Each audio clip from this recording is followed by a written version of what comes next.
Jyotiraditya Scindia, please. धन्यवाद सभापति महोदय। धन्यवाद कि आपने मुझे एक मौका दिया राष्ट्रपति जी के अभिभाषण पर अपनी भावनाओं को व्यक्त करने के लिए। 2020 सभापति महोदय पूरे विश्व के लिए एक चुनौतीपूर्ण साल रहा है, जिसमें हमने कई उतार चढ़ाव, कई निराशा और बुलंद हौसला, दुख, खुशी की भावनाओं का अनुभव किया। लेकिन आज ठीक एक साल बाद तेजी से गिरते हुए कोरोना की संक्रमितों के आंकड़ों को देखकर देश में एक नई उमंग और एक नई जोश भर के आ चुकी है। जनवरी 22 से 28 तक 146 ऐसे जिले हैं जहां एक भी कोरोना का केस दर्ज नहीं हुआ, और हमारा भारत एक अमर पक्षी के रूप में कोरोना के राख से उठकर अब बस रहा है। कुछ दिन पहले सभापति महोदय, माननीय राष्ट्रपति जी ने संसद में भारत की इस अद्भुत सफलता पर हमने जो चुनौतियों का सामना किया और उन चुनौतियों के लिए निपटने के लिए सरकार की कार्यनीति पर और उसी के साथ पूर्ण जीवित भारत की एक नई छवि पर उन्होंने प्रकाश डाला। हर साल की तरह इस साल भी राष्ट्र को एक नया मार्गदर्शन उनसे मिला और उसी के साथ आगे बढ़ने का रास्ता और मार्ग प्रशस्त हुआ और मूल्यों सिद्धांतों के बुनियाद पर एकजुट होकर एक नया इतिहास और नई बुलंदियों छूने का एक प्रेरणा भी राष्ट्रपति महोदय से हम सबको मिला है। मैं तहे दिल से उन्हें धन्यवाद अर्पित करना चाहता हूं। कोरोना सभापति महोदय एक अदृश्य शत्रु था, जिसका मुकाबला करने के लिए भारत के पास केवल 2 शक्तियां थीं। हमारी पहली शक्ति भारत के प्रधान सेवक और रक्षक आदरणीय नरेंद्र मोदी जी का नेतृत्व, जिसके आधार पर सभी प्रयासों को एक ही मुट्ठी में बांधना, 36 राज्यों को एक ही माला में पिरोकर भारत का मार्ग प्रशस्त करना, इस कोरोना की महामारी के लिए एक युद्ध स्तर की रणनीति बनाना और उसका क्रियान्वयन करना, और केवल भारत के लिए नहीं लेकिन 150 देशों के लिए, जो एक तरीके से एक विश्व साझा अभियान का नेतृत्व करना, यह कोई चमत्कार से कम नहीं। सभापति महोदय, शुरुआत में सभापति महोदय कई विशेषज्ञों ने, और यह वास्तविकता भी थी, कई भयंकर अनुमान लगाए थे। 80 करोड़ लोग संक्रमित होंगे, 20 लाख जाने जाएंगी। लेकिन अगर मैं क्रिकेट का एक उदाहरण दे पाऊं, क्योंकि एक क्रिकेट का प्रेमी भी मैं हूं, तो कोरोना के बाउंसर पर एक हुक शॉट लगाकर बाउंड्री को भी पार करा दिया है भारत ने। एवरेज ग्लोबल रिकवरी रेट विश्व में 70% है, लेकिन भारत की रिकवरी रेट 97% है, जो विश्व से सबसे बड़ा आंकड़ा है सभापति महोदय। और इसी के साथ वो दूसरा वेव भारत को छू भी नहीं सक पाया, और उसके पीछे कारण यह था कि नेतृत्व ने सही समय पर सही निर्णय लिया।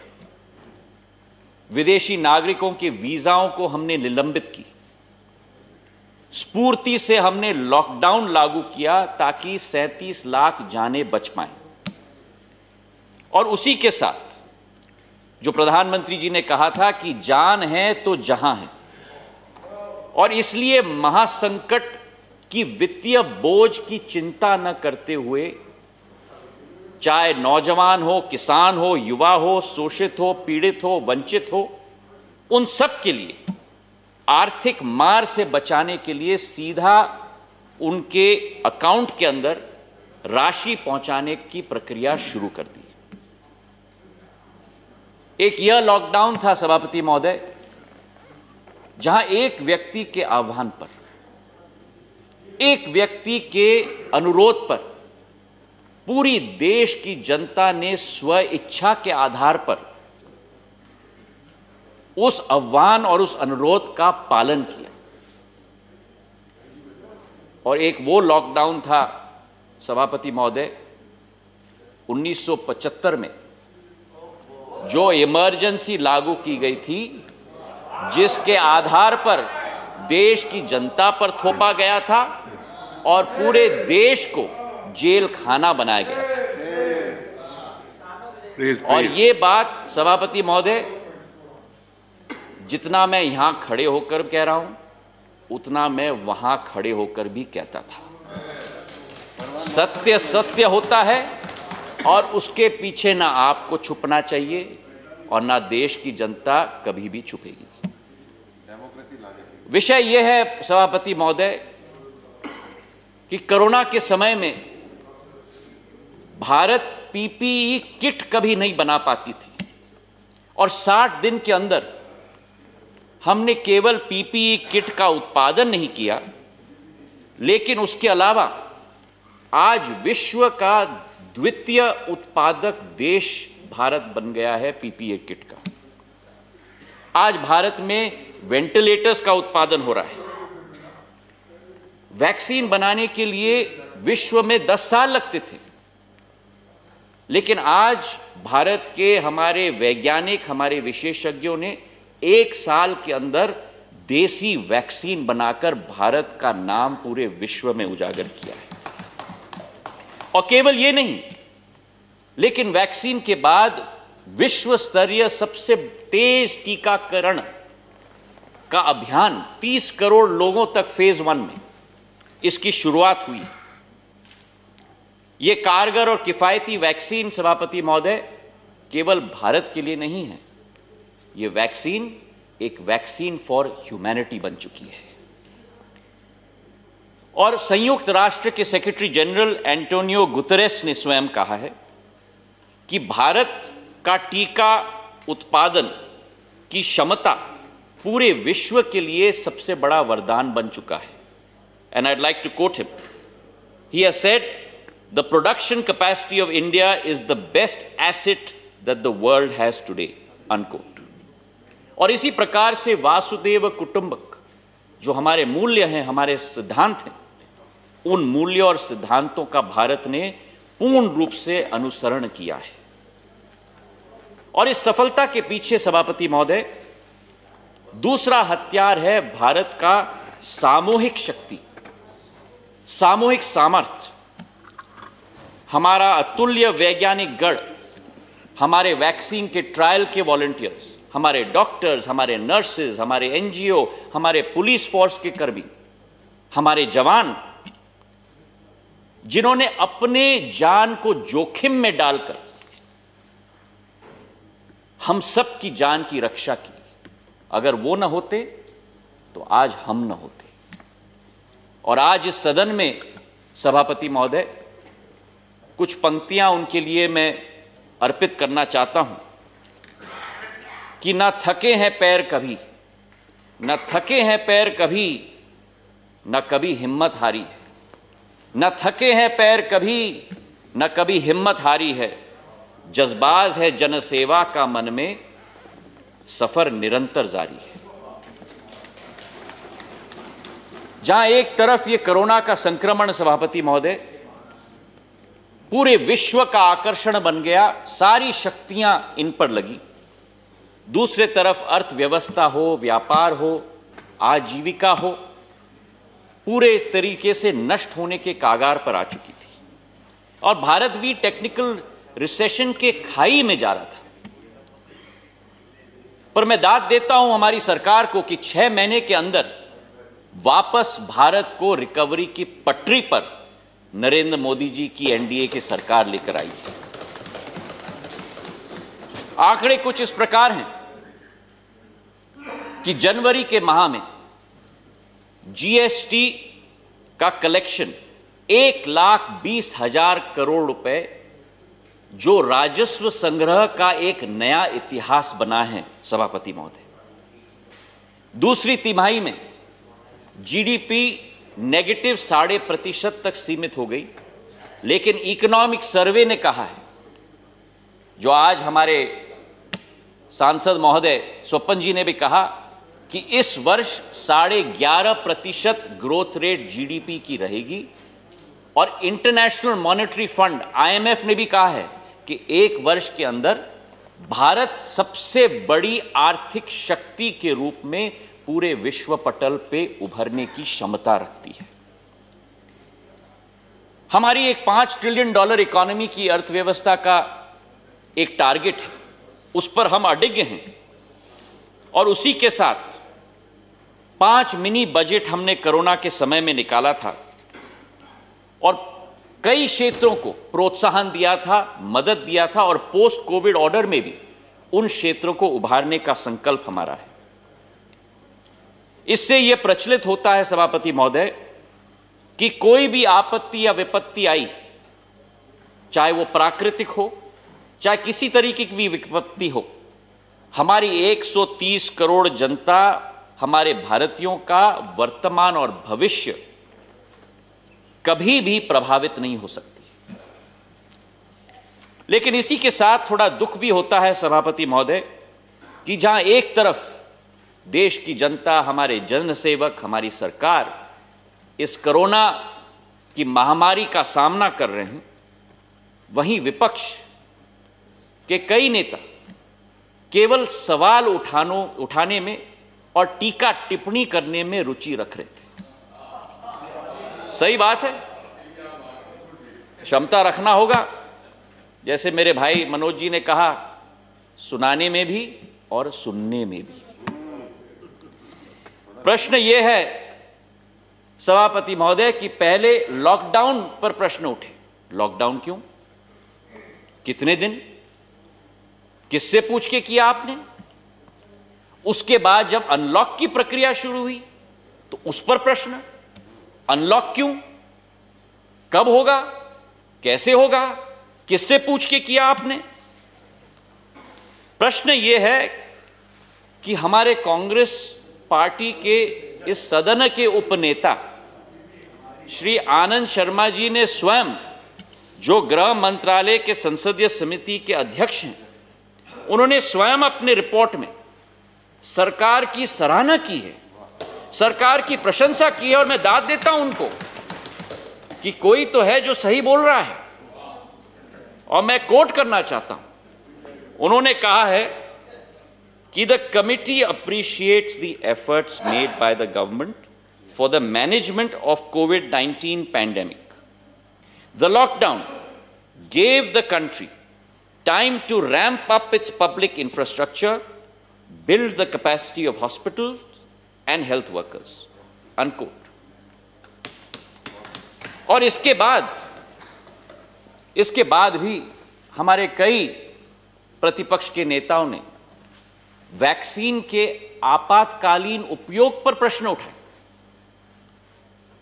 मैं पूछना चाहता हूं कि जब United states of America, United kingdom, रूस, चीन वैक्सीन के आपातकालीन उपयोग के लिए फेज 3 ट्रायल समाप्त होने के पहले अनुमति प्रदान कर सकते हैं, तो क्या हमारी सरकार देश की जनता की जान बचाने के लिए आपातकालीन परमिशन देश में क्यों नहीं दे सकती? प्रश्न यह है कि एक नेता ने इतना भी कहा, और मैं कोट करना चाहता हूं, कि भाजपा की राजनीतिक वैक्सीन हम नहीं लेंगे। वैक्सीन का भी एक राजनीतिक रंग होता है, स्वास्थ्य का भी एक राजनीतिक रंग होता है। मुझे तो आश्चर्य होता है। और इसके बाद कई विपक्ष के नेताओं ने कहा कि ठीक है, आपातकालीन उपयोग की अनुमति आपने प्रदान कर दी, लेकिन उसका क्रियान्वयन करने के लिए एक ढांचा हमारे देश में हमारे पास नहीं। तो मैं बड़े विनम्र पूर्वक यह प्रश्न पूछना चाहता हूं कि जब यूपीए सरकार थी, जो स्वास्थ्य का बजट था 5 सालों का, सभापति महोदय 1 साल का नहीं, 5 सालों का 1,44,000 करोड़, उन 5 सालों में ये बजट को भी पूरी तरह से खर्चा नहीं किया, केवल 1,26,000 करोड़ रुपए खर्चा किया, मतलब 15% कम। और आज ढांचे की बात की जा रही, 2013 में तो 18% अंडर यूटिलाइजेशन रहा। और वहीं प्रधानमंत्री नरेंद्र मोदी जी की एनडीए की सरकार में 4 साल में हर साल जो बजट का आवंटन रहा, जो कई गुना ज्यादा, उस बजट के आवंटन से 2 से 9% ज्यादा खर्च हर साल स्वास्थ्य के क्षेत्र में किया। स्वस्थ भारत, शिक्षित भारत, तभी भारत 21वीं सदी का नेतृत्व कर पाएगा। और इसी के साथ मैं कहना चाहता हूं कि यह कहानी यहां नहीं रुकती। इस साल के बजट में मैं वित्त मंत्री जी को, स्वास्थ्य मंत्री जी को, प्रधानमंत्री जी को धन्यवाद अर्पित करना चाहता हूं। इस साल के बजट में सभापति महोदय, आपको भी आश्चर्य होगा कि 5 साल के यूपीए सरकार का स्वास्थ्य बजट 1,75,000 करोड़ 5 साल, और 1 साल का एनडीए सरकार का स्वास्थ्य बजट इस वर्ष का 2,23,000 करोड़ सभापति महोदय, और पिछले वर्ष से 137% वृद्धि।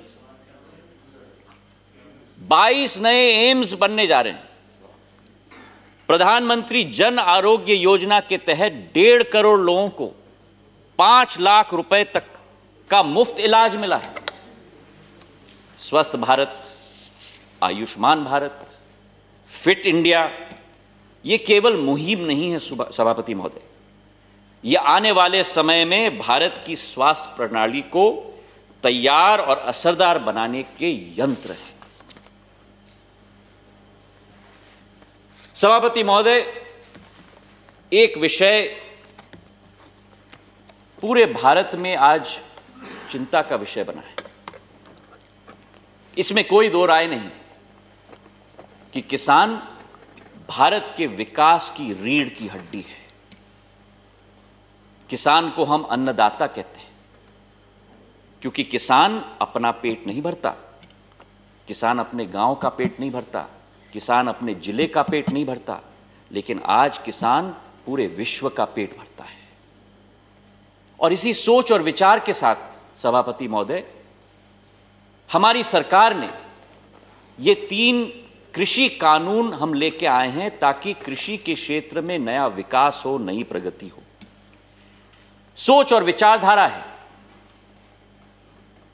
कि जो राजनीतिक आजादी हमें मिली थी 70 साल पूर्व,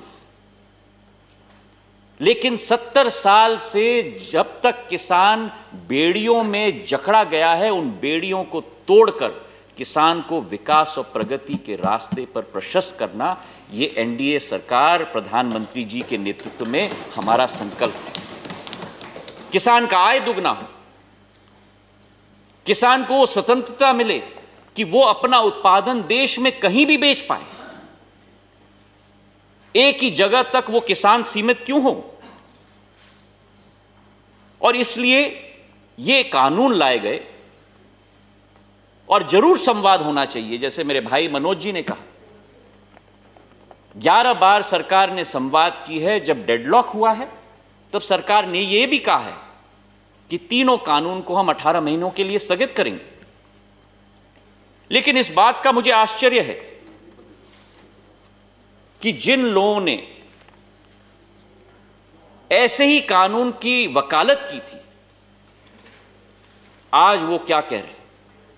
2019 का अगर हम कांग्रेस पार्टी का चुनाव घोषणा पत्र पढ़ें सभापति महोदय, और आपके समस्त में रखना चाहता हूं,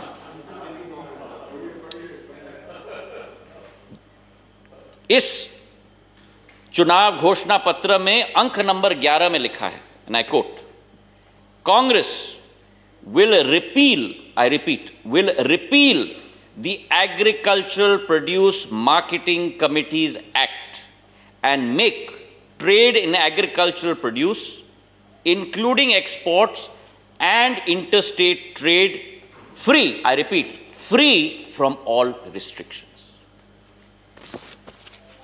उस समय के हमारे कृषि मंत्री जी,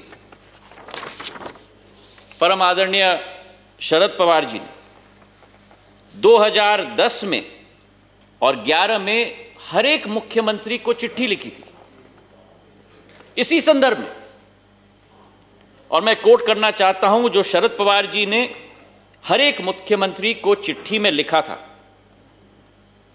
As you are aware, the agriculture sector needs well-functioning markets to drive growth, employment, and economic prosperity in rural areas of the country. This requires huge investments in marketing infrastructure, including the cold chain. And for this, private sector participation is essential. I repeat, and for this, private sector participation is essential. निजी क्षेत्र का निवेश अनिवार्य है, for which a policy environment needs to be in place. In this context, the need to amend the present state APMC Act on the lines of the Model State Agricultural Produce Marketing Act 2003 to encourage the private sector, I repeat, the private sector, in providing alternative competitive marketing channels in the overall interest of farmers and producers and consumers cannot be overemphasized. Unquote. तो आज सहमति है, तो सहमति है, तो सहमति है। अगर आपको इसमें कोई आपत्ति है तो जरूर बताएं। कई चीजों में सहमति होनी चाहिए। टीएमसी की सहभागिता। प्रश्न यह है अध्यक्ष सभापति महोदय कि ये जुबान बदलने की आदत हमें बंद करनी होगी। चट भी मेरा, चट भी मेरा और पट भी मेरा, ये कब तक चलेगा? देश के साथ खिलवाड़ कब तक चलेगा? जो आपने तब कहा था उस पर आप अड़ग रहेंगे तो आपका भी मान सम्मान बढ़ेगा। प्रश्न यह है, the hypocrisy would not have been there if you had not done the hypocrisy with the people. Please understand that. Let us not get into personal. प्रश्न यह है सभापति महोदय कि जिस सरकार ने न्यूनतम समर्थन मूल्य के लागत से 1.5 गुना बढ़ोतरी की हो, जिस सरकार ने गेहूं के भुगतान में 2013-14 में जो 34,000 करोड़ रुपए किसानों का भुगतान होता था, उसे 5 साल के अंदर डबल से ज्यादा करके 75,000 करोड़ किया हो, जिस सरकार ने दाल के मुद्दे पर 2013-14 में जो 236 करोड़ रुपए का केवल देश के सारे किसानों को भुगतान किया गया था, उस 236 करोड़ को बढ़ाकर 40 गुना 10,550 करोड़ किया हो, जिस सरकार ने हमारे महाराष्ट्र, आंध्र प्रदेश, दक्षिण मध्य प्रदेश के कपास के किसानों के लिए जो 2013-14 में केवल 90 करोड़ रुपए का भुगतान हुआ किया था, उसको 300 गुना बढ़ाकर 26,000 करोड़ किया हो, जिस सरकार ने किसानों के सम्मान के लिए 6,000 रुपया हर साल 1,13,000 करोड़ किसानों के खातों में पहुंचाया हो, जिस किसानों ने कृषि के अधोसंरचना के लिए नया फंड तैयार किया हो 1 लाख करोड़ का, जिस सरकार ने फसल के नुकसान के लिए फसल बीमा योजना लागू करके 5 साल के अंदर 90,000 करोड़ रुपए मुआवजा के रूप में किसानों के खाते में पहुंचाया हो, वो सरकार किसानों के विकास और प्रगति के लिए कटिबद्ध थी, कटिबद्ध है और कटिबद्ध रहेगी। प्रश्न ये है सभापति महोदय कि 26 जनवरी को जो घटना घटी, जो गणतंत्र दिवस हर भारतीय के लिए एक गौरव का दिवस होता है, वो घातक दृश्य एक दर्दनाक याद बन चुकी है। 394 पुलिस कर्मियों और पत्रकारों को घायल किया गया। एक किसान ने अपनी जान खोई। राष्ट्रीय तिरंगे को लेकर पुलिस कर्मियों को पीटा गया और उनको कुएं में फेंका गया। राजधानी के कई हिस्सों को तहस नहस कर दिया गया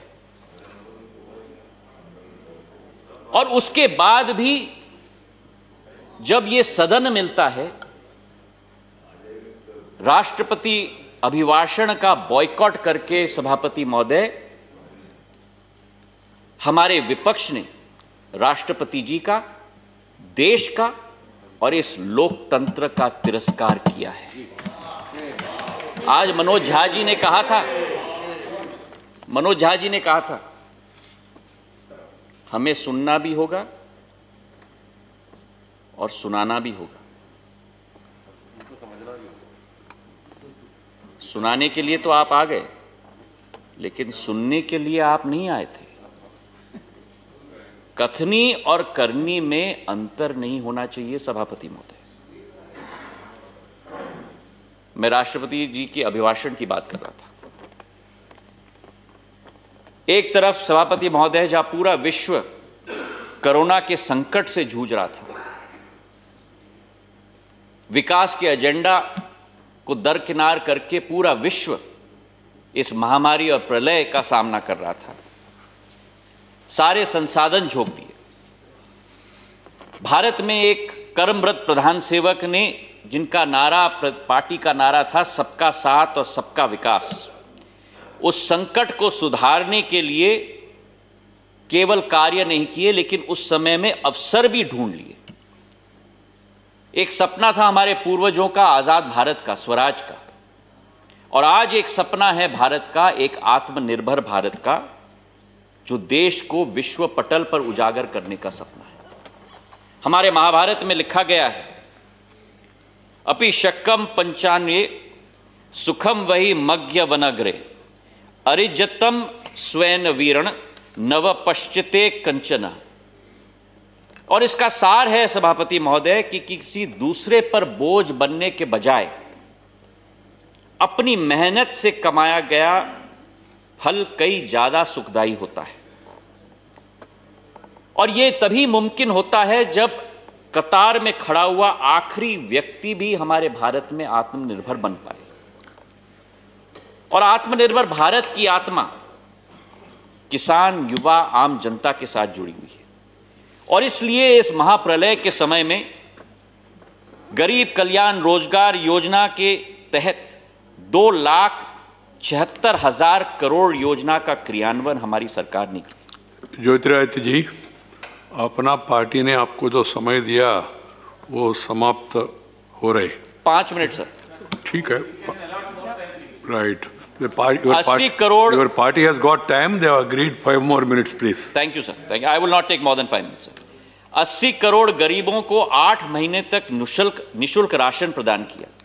1 नेशन 1 राशन कार्ड का एक नया इतिहास रचा। उज्ज्वला योजना के तहत 14 करोड़ गैस सिलेंडर्स महिलाओं को पहुंचाई मुफ्त में। और इसके पीछे कारण क्या सभापति महोदय? इसके पीछे कारण यह कि सरकार का लक्ष्य अंत्योदय, सरकार का प्रण अंत्योदय और सरकार का पथ अंत्योदय। शिक्षा एक ऐसी प्रणाली है सभापति महोदय जिसके आधार पर हम अपने मानव संसाधन को मानव पूंजी में हम परिवर्तित कर सकते हैं। नई शिक्षा प्रणाली हम लेके आए हैं 34 साल बाद, और उसमें शिक्षा के नए रूप, नए सोच, नए स्किल से एक नया भारत को उभारने की कोशिश हम लोग करेंगे। 2021 का भारत सभापति महोदय 2013 का भारत नहीं। यहां एसएमईज को एमएनसीज में परिवर्तित करने के लिए हर संभव प्रयास किया जाएगा। 20,000 करोड़ का सरल ऋण उन एसएमईज को हमने दिलवाई है। एमएसएमईज की परिभाषा हमने 14 साल बदली है और भारत को एक ग्लोबल मैन्युफैक्चरिंग हब में परिवर्तित करने के लिए उत्पादन आधारित प्रोत्साहन भी हम देने की कोशिश कर रहे हैं। ये वर्ष सभापति महोदय केवल संकट का नहीं, लेकिन सबसे ऐतिहासिक निर्णय और उपलब्धियों के लिए भी जाना जाता है, जिसमें शेष था इंडिया को भारत से जोड़ना, हमारी पुरानी संस्कृति को पुनः जागृत करना और श्री राम जन्मभूमि के भव्य राम मंदिर के भूमि पूजन सिर्फ देश के लिए नहीं लेकिन विश्व के लिए बड़ी उपलब्धि है। प्रधानमंत्री नरेंद्र मोदी जी की जो राष्ट्रीयता की भावना, उनकी औजस्व नेतृत्व का परिणाम है कि अब राम मंदिर का निर्माण नए भारत के निर्माण का प्रतीक बनेगा। और उनके शब्दों में मैं कहना चाहता हूं, उन्होंने कहा था कि राष्ट्र को जोड़ने का, स्व को संस्कार से जोड़ने का कार्य संपन्न होगा।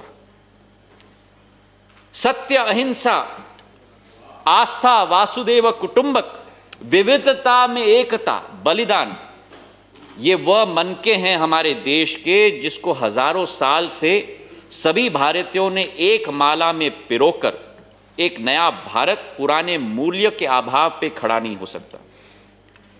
हमारा राम मंदिर आधुनिक भारत की मजबूत नींव का प्रतीक होगा, जिसकी विविधता में एकता भी होगी और समता भी। जहां एक तरफ ये ऐतिहासिक निर्णय लिया गया, वहीं दूसरे तरफ हमारे देश का ताज और शान जम्मू कश्मीर में, जहां देशवासियों का हर दिल बसता है, उनको बेड़ियों से मुक्त करके राष्ट्र के मुख्य धारा के साथ जोड़ने का कदम लिया गया जब अनुच्छेद 370 को हमने रद्द किया। उस अनुच्छेद से केवल हानि हो रही थी, अलगावाद, आतंकवाद, व्यवस्थाओं में भ्रष्टाचार, और जब ये रद्द किया गया उसके सीधे सीधे बाद आयुष्मान भारत के तहत यूनिवर्सल हेल्थ कवरेज के संरक्षण में 1.5 करोड़ जनता को लिया गया। हर एक नागरिक को केंद्र सरकार की बाकी योजनाओं का लाभ भी मिल पाया। और पहली बार इतिहास में, जिसका संदर्भ गुलाम नबी आजाद साहब ने भी कल दिया, पहली बार इतिहास में 70 साल के इतिहास में जिला विकास परिषद डीडीसी का चुनाव हमारी सरकार ने जम्मू कश्मीर में आयोजित किया। सरकारें आई भी और गई भी सभापति महोदय, लेकिन जो सपना सरदार वल्लभ भाई पटेल ने देखा था, जो सपना बाबा साहब अंबेडकर ने देखा था, एक विधान, एक प्रधान और एक निशान का स्वप्न जो डॉक्टर श्यामा प्रसाद मुखर्जी ने देखा था, कश्मीरियत, इंसानियत और जमहूरियत का सपना जो अटल बिहारी वाजपेयी जी ने देखा था, उसे मोदी सरकार ने पूरा करके दिखाया है। अंत में मैं कहना चाहता हूं सभापति महोदय कि कोरोना के महाप्रलय में जो विकास के पथ को कुचलने आया था, एक बुलंद ढाल की तरह हमारी सरकार ने उसका सामना किया और विपत्ति को भी अवसर में बदलकर रिफॉर्म्स की झड़ी लगाकर न हम रुकेंगे और न भारत रुकेगा, माननीय राष्ट्रपति जी की सोच और विचारधारा के आधार पर मार्ग देश का प्रशस्त किया है। 2 बार केंद्र में भारी बहुमत, उत्तर प्रदेश से कर्नाटक, असम से अरुणाचल से गुजरात, मध्य प्रदेश, मणिपुर, तेलंगाना, बिहार तक जो असीम आशीर्वाद चुनाव में, मध्य प्रदेश भी असीम आशीर्वाद जनता का मिला है। ये आशीर्वाद सबसे बड़ी पूंजी इस सरकार की और भारतीय जनता पार्टी की है सभापति महोदय, और ये तभी संभव हो पाया है जब एक प्रभावी छवि, असरदार नीति और विजन भारत के लिए का क्रियान्वयन हमारी सरकार ने की है। अंत में मैं इतना ही कहना चाहता हूं कि 21वीं शताब्दी भारत की होगी। भारत एक नया सामर्थ्य के साथ इस कोरोना काल से उभर रहा है। हजारों बर्ग गिरे सभापति महोदय, लाख आंधियां उठें, वो फूल खिल के रहेंगे जो खिलने वाले हैं। धन्यवाद।